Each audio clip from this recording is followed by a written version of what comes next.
Baspa supremo Mayawati ने एक बार फिर सभी को चौंका दिया। एक बार फिर उन्होंने आकाश आनंद को लेकर एक बड़ा फैसला लिया, लेकिन इस फैसले के बाद सवाल फिर से उठ रहे हैं कि वो अपने इस फैसले पर कब तक टिकी रहेंगी। क्या इस बार आकाश आनंद को लेकर जो फैसला बसपा की तरफ से लिया गया है, मायावती की तरफ से लिया गया है, क्या अब ये फाइनल फैसला है या आगे आने वाले समय में इसमें फिर से कोई बदलाव देखने को मिल सकते हैं? ये सवाल क्यों उठ रहे हैं, इस बात को आप सभी जानते हैं। इससे सभी वाकिफ हैं कि बार बार आकाश आनंद को लेकर मायावती अपने फैसले को बदलती रही हैं। यहां तक कि पिछले दिनों ने उन्हें पार्टी से भी निष्कासित कर दिया था। हालांकि उसके बाद आकाश आनंद ने बाकायदा ट्विटर पर सार्वजनिक तौर पर अपनी बुआ मायावती से और बसपा चीफ से माफी मांगी। उसके कुछ देर बाद मायावती की तरफ से उनकी माफी को स्वीकार किया गया और अब जब बसपा की बैठक बुलाई गई और उस बैठक में मायावती जब आगे आगे चल रही थी, उनके पीछे पीछे आकाश आनंद चल रहे थे और मायावती जब तक कुर्सी पर बैठ नहीं गई तब तक आकाश आनंद उनके बगल में खड़े रहे। ये तमाम तस्वीरें, ये तमाम वीडियोस जब सामने आए हैं तो उसके बाद से सवाल उठ रहे हैं कि क्या इस बार मायावती ने जो फैसला लिया है ये इनका फाइनल फैसला है या इसमें भी आगे आने वाले समय में बदलाव देखने को मिल सकते हैं। तो अविनाश जी, आपके पास आना चाहूंगी। आकाश आनंद को अब चीफ कोऑर्डिनेटर बना दिया गया है, यानी इससे पहले उनको सिर्फ कोऑर्डिनेटर बनाया गया था। ऐसे में इस बार जब उन्हें चीफ बना दिया गया, यानी पिछले बार से ज्यादा उनका पद और बढ़ा दिया गया है, तो ये सवाल यहां पर उठ रहा है कि क्या इस बात पर मायावती आगे आने वाले समय में कायम रहेंगी या इस बार आकाश आनंद को लेकर जो ये फैसला लिया गया है मायावती की तरफ से, इसके पीछे की बड़ी वजह क्या है? नहीं, मायावती के आप पुराने फैसले उठाकर देख लीजिएगा, मायावती कभी भी किसी फैसले पर टिकती हुई नहीं दिखाई देती हैं। चाहे गठबंधन का मामला हो, चाहे अपनी पार्टी में किसी नेता को कोई पद देने का मामला हो, यहाँ तक अपने भतीजे को ही वो 2 बार पद से देकर बस छीन भी चुकी हैं और एक बार तो पार्टी से ही निकाल दिया था। तो आकाश आनंद को ये जिम्मेदारी मिली है, कोई पहली बार जिम्मेदारी नहीं मिली है, तीसरी बार जिम्मेदारी दी गई है। इससे पहले तो आकाश आनंद को उन्होंने अपना उत्तराधिकारी तक घोषित कर दिया था। इस बार चीफ कोऑर्डिनेटर तो बनाए गए हैं, लेकिन उत्तराधिकारी मायावती ने इस बार घोषित नहीं किया है, क्योंकि मायावती को सबसे ज़्यादा जो डर लगता है वो अपनी कुर्सी को ही लेकर लगता है डर उनको, और उसको बचाने के लिए ही वो लगातार, चाहे पार्टी के जो भी नेता उनको लगता है कि ये नेता पार्टी में उनके बराबर से अगर खड़ा हो सकता है तो उसका कद घटा दिया जाता है। आकाश आनंद के जो बयान थे वो बहुत ही तीखे बयान थे और जिस तरीके से काशीराम शुरुआत के दौर में जो बयान देते थे उससे काफ़ी मिलते जुलते उनके आकाश आनंद के बयान चलते थे। और इसी के चलते आकाश आनंद की लोकप्रियता जो बीएसपी का कैडर वोट बैंक था और ख़ासतौर पर युवा, उसके बीच में बहुत तेज़ी से बढ़ रही थी और इसको लेकर ही संभवतः मायावती ने उनके खिलाफ एक्शन लिया हो। लेकिन मायावती की आकाश आनंद ज़रूरत भी है। आज की तारीख में जिस पार्टी के साथ युवा नहीं होगा उस पार्टी के लिए मैदान में रुकना बहुत ही ज़्यादा मुश्किल हो जाएगा।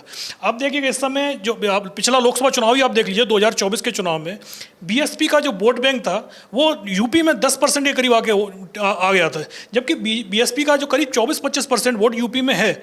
लेकिन पिछले 4-5 साल के अंदर जिस तरीके से वोटों की गिरावट हुई है, और दूसरा ये जो वोट बैंक जो गया है वो इस समय कांग्रेस, राहुल गांधी जिस तरीके से दलितों की आवाज़ बनकर उभरे हैं सामने, उसके बाद दलित वोट बैंक बहुत तेज़ी से कांग्रेस की तरफ मूव कर रहा है। उसके समाजवादी पार्टी हो या फिर आज़ाद समाज पार्टी जो चंद्रशेखर के आज़ाद की पार्टी है, उन सब का फोकस दलित वोट बैंक पर ही है। और इसमें सबसे ज़्यादा जो नुकसान दिखाई दे रहा था वो बीएसपी को दिखाई दे रहा था, क्योंकि मायावती जो सरकार है बीजेपी की, उसके खिलाफ ना तो बोलती हुई दिखाई देती हैं और ना ही कोई बहुत बड़ा आंदोलन करते हुए दिखाई दे रही हैं। इसके चलते जो उनका मूल वोट बैंक था, दलित वोट बैंक, जो बीएसपी से नाराज था, तो अब उसके पास में कोई बहुत ऑप्शन नहीं बचे थे। अब अपने उस कैडर वोट बैंक को रोकने के लिए मायावती को दोबारा से आकाश आनंद को पार्टी में शामिल करना पड़ा है। और ये तो जिस दिन मायावती ने आकाश आनंद को मार्च में जब निकाला था पार्टी से, तभी इस बात की चर्चा चल रही थी कि आकाश आनंद ज़्यादा समय तक पार्टी के बाहर नहीं रहेंगे। मायावती की ज़रूरत है आकाश आनंद और उनको वापस लेना ही पड़ेगा। और कब तक मायावती लेती है, लेकिन सिर्फ 40 दिन के बाद ही मायावती ने जिस तरीके से, पहले आकाश आनंद का ट्वीट आता है माफ़ीनामे का और तुरंत ही मायावती उनको माफ़ कर देती हैं। तो साफ है कि बुआ की भतीजे के बिना चलने वाली नहीं है। और जिस तरीके से ये भी कहा गया था कि इस पर आकाश आनंद को बहुत बड़ी जिम्मेदारी नहीं दी जाएगी, लेकिन पार्टी के अंदर दोबारा से उनको नंबर 2 बना दिया गया है जो साफ बता रहा है कि आकाश आनंद की अहमियत पार्टी के लिए क्या मायने रखती है, मायावती को भी पता चल गया है। जी बिल्कुल, जैसा कि हम बता रहे हैं कि अब उन्हें चीफ नेशनल कोऑर्डिनेटर बना दिया गया। जब से पहले 2 बार उनको सिर्फ नेशनल कोऑर्डिनेटर बनाया गया था और चीफ नेशनल कोऑर्डिनेटर का जो पद है वो दूसरे नंबर का सबसे बड़ा पद है, यानी मायावती के बाद अब दूसरे नंबर पर आकाश आनंद की पूछ होगी। यानी मायावती के बाद अगर कोई सबसे बड़ा पद है या जिसकी पार्टी में चलेगी तो वो आकाश आनंद ही है, और इतनी बड़ी जिम्मेदारी देना कहीं ना कहीं मायावती की मजबूरी को दर्शा रहा है। यानी कि मायावती ये भी जानती हैं कि आकाश आनंद उनके लिए आने वाले समय में खतरा है, लेकिन वो ये भी जानती हैं कि बिना आकाश आनंद के बसपा को आगे बढ़ाना उनके लिए मुश्किल है। वहीं आपको थोड़ा पार्टी के बारे में बता दें तो बसपा 3 हिस्सों में बटी है, उत्तर भारत, पूर्वोत्तर और दक्षिण भारत। इसे 3 नेशनल कोऑर्डिनेटर देखते हैं। 3 नेशनल कोऑर्डिनेटर रामजी गौतम और रणधीर सिंह बेनीवाल हैं, और अब ये तीनों आकाश आनंद को रिपोर्ट करेंगे। यानी आकाश आनंद इन तीनों से ऊपर हैं और ये अपने आप में एक बहुत बड़ी जिम्मेदारी है। 16 महीने में मायावती ने आकाश को 2 बार नेशनल कोऑर्डिनेटर और उत्तराधिकारी बनाया था, लेकिन दोनों ही बार उनको हटा दिया गया था। उन पर पार्टी विरोधी गतिविधियां करने का आरोप लगाया गया था। उन पर आरोप लगा था कि वो अपने ससुर के प्रभाव में हैं, पार्टी के खिलाफ जा रहे हैं, पार्टी के खिलाफ नीतियां बना रहे हैं, पार्टी तोड़ने का काम कर रहे हैं। बहुत सारे आरोप खुद मायावती की तरफ से उन पर लगाए गए थे, लेकिन उसके कुछ दिन बाद आकाश आनंद बाकायदा ट्वीट करके उनसे माफी मांगते हैं, उन्हें भरोसा दिलाते हैं कि अब वो इस तरह की कोई भी चीज नहीं करेंगे, वो अपने ससुर के बहकावे में नहीं आएंगे। बहुत सारी चीजें उन्होंने कही। उसके बाद मायावती ने उन्हें पार्टी में दोबारा शामिल किया, उन्हें दोबारा से पार्टी की सदस्यता दिलवाई गई, और इसके बाद से इंतजार था इस बात का कि आखिर आकाश आनंद को इस बार कोई बड़ी जिम्मेदारी मिलेगी या नहीं मिलेगी। सबसे बड़ा सवाल उत्तराधिकारी को लेकर था, जिसको मायावती ने तभी साफ कर दिया था कि अब उत्तराधिकारी वो किसी को नहीं बनाएंगी, और इसके बाद से सवाल ये था कि क्या कोई और जिम्मेदारी मिलेगी। जिन सवालों के जवाब अब मिल चुके हैं और आकाश आनंद को नेशनल चीफ कोऑर्डिनेटर बना दिया गया है। वहीं पार्टी में और भी कई मुद्दों पर बात की गई। 3 अहम मुद्दे जिसमें आपको बता दें कि बिहार में अकेले चुनाव लड़ने पर फोकस किया गया है।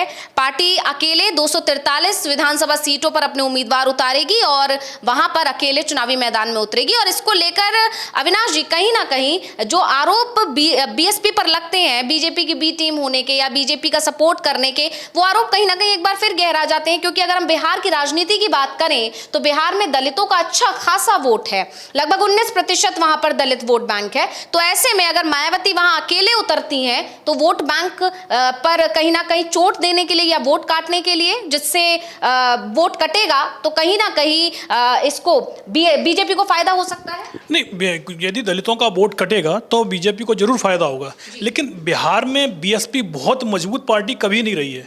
बिहार में शुरुआत से ही रामविलास पासवान वहाँ दलितों के बड़े नेता थे, उसके बाद जितेंद्र राम मांझी हैं, अब पासवान जो पार्टी थी एलजेपी, उन पार्टी में 2 हिस्से हो गए हैं। एक हिस्सा एनडीए के साथ है और दूसरा महागठबंधन के साथ जाना लगभग तय है। तो अब बिहार में जो दलितों का वोट बैंक है वो पूरी तरीके से बिखरा हुआ वोट बैंक है, और बीएसपी कितना सेंध लगा पाती है, क्योंकि अभी इससे पहले बीएसपी की तरफ से कोशिश तो बहुत हुई है, लेकिन बीएसपी बिहार में मजबूत उपस्थिति दर्ज नहीं करा पाई है। हाँ, कुछ वोट जरूर काट सकती है, और इस बार बीएसपी किसका वोट काटेगी, क्योंकि जिस तरीके से आकाश आनंद को बढ़ाया जा रहा है, क्योंकि जो बीएसपी को जो मुख्य वोट मिलता है वो रविदास समाज का मिलता है, और उसका करीब 4-5% वोट बिहार में है, और वो वोट इस समय महागठबंधन की तरफ जाता हुआ दिख रहा है। अगर मायावती ने उस वोट बैंक में सेंध लगाई तो जाहिर सी बात है कि उससे महागठबंधन को नुकसान होगा, लेकिन बीएसपी कितना मजबूत हो पाएगी बिहार में, इस पर सबसे बड़े सवाल उठ रहे हैं। और दूसरा, आकाश आनंद को चीफ कोऑर्डिनेटर ही नहीं बनाया है, बल्कि उनको मुख्य स्टार प्रचारक भी बना दिया है। मायावती के बाद पार्टी में वो एक तरीके से जो स्टार प्रचारक है उनमें दूसरे नंबर पर आकाश आनंद आ गए हैं। मायावती ने सिर्फ उनको अपना उत्तराधिकारी नहीं बनाया है, बाकी जितनी ताकत आकाश आनंद के पास में पहले थी, बीएसपी में उतनी ही ताकत मायावती ने दोबारा से आकाश आनंद को दे दी है। वहीं आपको बता दें कि हालांकि इस बैठक में ऑपरेशन सिंदूर को लेकर भी तारीफ की गई, यानी कहीं ना कहीं मोदी सरकार की तारीफ की गई है। यानी एक तरह से देखा जा सकता है कि बिहार चुनाव को लेकर ही मायावती ने यह बड़ा फैसला लिया है। लेकिन आकाश आनंद की जो राजनीति है वो कहीं ना कहीं बीजेपी के खिलाफ रही है, क्योंकि ऐसे आरोप मायावती पर पहले भी लगे थे कि आकाश आनंद को इसलिए उत्तराधिकारी के पद से हटाया गया क्योंकि आकाश आनंद खुलकर बीजेपी के खिलाफ बयान दे रहे थे उत्तर प्रदेश में लोकसभा चुनाव से पहले भी और उसके बाद भी, और तभी मायावती ने इस तरह का फैसला लिया था। अब देखना होगा कि आगे कब तक मायावती अपने इस फैसले पर कायम रहती हैं या फिर जल्द ही कोई नया ऐलान बसपा की तरफ से फिर किया जाएगा। तो बहुत बहुत धन्यवाद अविनाश जी तमाम जानकारी देने के लिए, और इसी के साथ मुझे यानी अंशिता को दीजिए इजाजत। नमस्कार।